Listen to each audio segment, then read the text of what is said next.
Cak, Assalamualaikum warahmatullahi taala wabarakatuh. Alhamdulillah saya dah selesai dah operasi gotong royong bersama tim saya. Kita operasi di mana? Di Kampung Banggul, Merbuk. Ni dia. Kawasan ni kami mesti rumput sampai ke hujung kampung. Ini dia kami operasi pada petang ni. Jom, misi rumput. Kita akan operasi di mana? Di kampung saya, iaitu Kampung Banggul, Merbuk. Kau boleh tengok ni. Kami main operasi misi rumput. Terbaik. Ini dia jalan belah sini. Kita menghadap ke jalan Kampung Belau.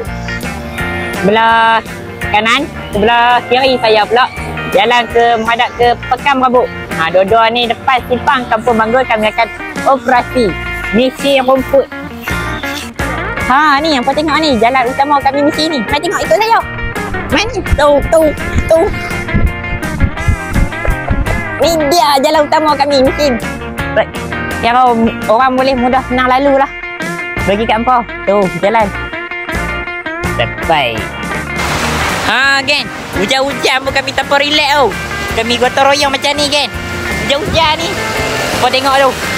Kami operasi gotong royong tanpa relax. Tu.